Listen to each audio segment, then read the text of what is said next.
Sidang ujian akhir studi doktor untuk saudara Kemal Pasha hari ini Rabu 22 Oktober 2025. Dengan ini saya buka. Saudara.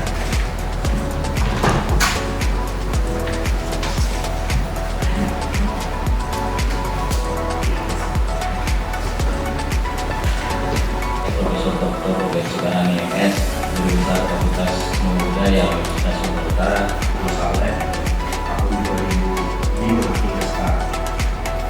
Kepala Divisi Bahasa, Kehumasan dan Penerbitan Universitas Negeri Saleh, Sumatera.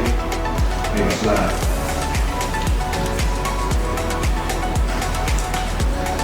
Adapun yang menjadi disertasi yang kami ingin pertahankan dalam sidang yang mulia ini adalah terkait dengan dampak tragedi Jumbuk dalam konteks pembangunan rekonsiliasi Aceh. Apa ide yang ingin kami sampaikan terkait dengan disertasi? Yang pertama adalah disertasi ini menjadi bagian satu fase terkelam dalam sejarah nasional yang tidak pernah dibongkar, yaitu adanya konteks pembantaian kelompok Lebalang yang terjadi sejak pasca kemerdekaan dan itu berlanjut hingga era DITI.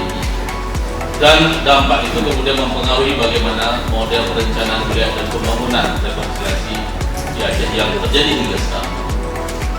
Tragedi Jumbuk ini kemudian menjadi problem yang sangat kompleks karena ada penyesatan narasi yang berlangsung terus-menerus dan sebagian masuk sebagai pengetahuan publik sehingga ada problem dalam membangun konstruksi pembangunan di Aceh. Dan terjadi juga problem yang disebut sebagai perubahan politik agraria karena ada kepemilikan lahan yang akhirnya dikuasai oleh kelompok yang memenangi konflik.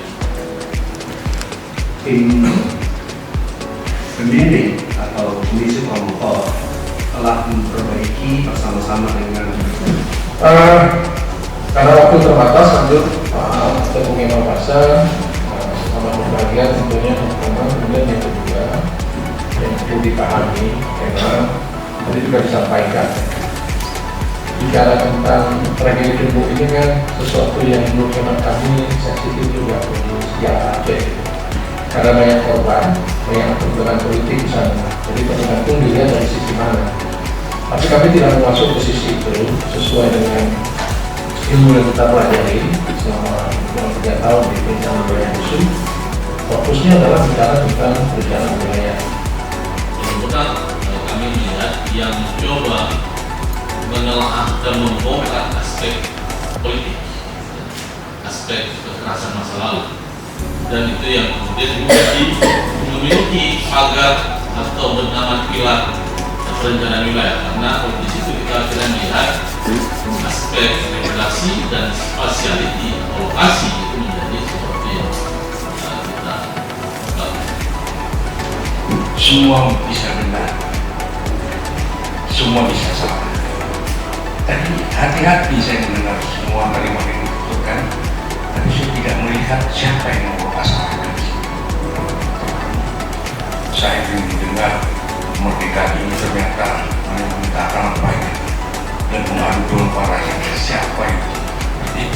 Tapi tidak usah disebut di sini, sehingga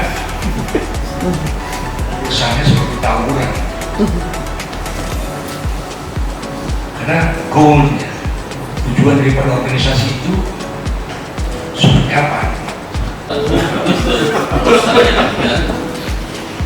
Nah, yang pertama, pekerjaan ini prosesnya memang yang pribadi yang harus saya perjuangkan, karena saya juga mengingat ketika disertasi ini saya sudah sentuh kawanan saya dengan anak punya Arif itu terjadi. Prof. Pusat Sebali yang pernah menjadi direktur di USU juga. Dan beliau selalu menelpon saya hingga di hari-hari menjelang meninggal. Artinya ada harapan agar penistaan terhadap keluarga Kulibalah itu tidak berlanjut hingga 100 tahun. Kita tadi sudah banyak sebenarnya yang banyak. Saya juga mungkin kurang lebih seperti itu, Pak Kemal. Kalau kita lihat dalam konteks sejarah konflik lah yang terjadi, itu umumnya memang jarang yang terjadi rekonsiliasi penuh total, itu jarang yang terjadi. Baik dalam konteks negara kita misalnya, katakanlah PKI misalnya ya, itu kan kalau kita lihat tetap saja pasang surut ya, yang terjadi. Kemudian kalau kita lihat dalam konteks sejarah misalnya perang antara raja-raja zaman dulu misalnya, itu selalu yang menjadi rekonsiliasi itu adalah perkawinan. Tapi saya teringat ini karena ada kita bahagia. Yang keluarga pelaku menikah dengan keluarga korban menjadi HPN-nya. Apa buktinya? Anaknya lebih dari 6. Artinya apa? Kemudian ada pernyataan itu pasti karena cinta. Kalau nggak cinta bagaimana bisa benar? Tapi ada kisah lain ketika emaknya itu dibunuh dan dikawini oleh pelaku, dia masih mendam dendam anak si ibu itu terhadap apa. Jadi ada banyak cerita kompleks tentang permasalahan rekonsiliasi terkait dengan terjadi cemburu. Tapi saya tidak ingin membuat satu pola generalisasi seolah semua perkawinan itu bersifat kawin paksa yang tidak. Pertanyaan baik itu di forum diskusian maupun di dalam. Untuk itu Gimana perasaan? Ada di karena kayak gini. Nah, setelah tadi mendengarkan terang-terang yang disampaikan, saya sebagai pimpinan sidang menyatakan bahwa saudara Kemal Pasha lulus ujian akhir studi doktor dengan predikat sangat memuaskan.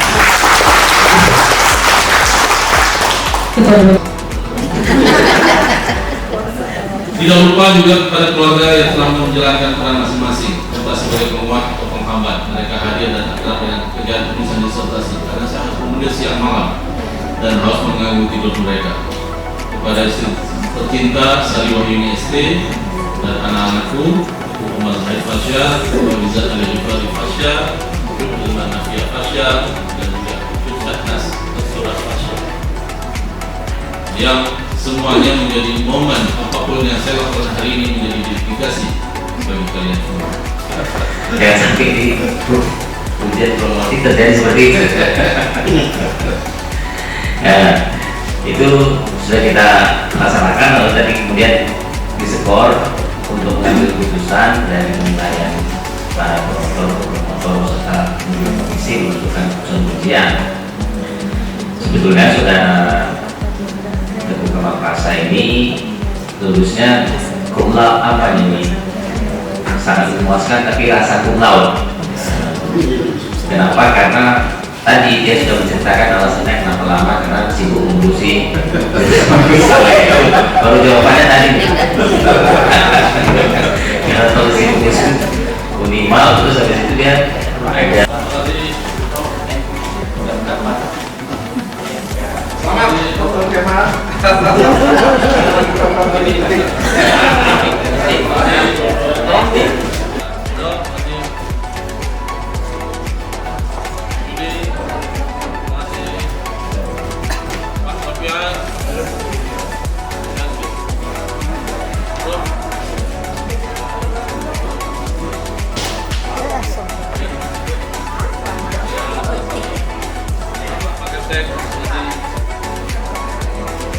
Demikianlah kalau kita ikuti bersama ujian komisi dokter.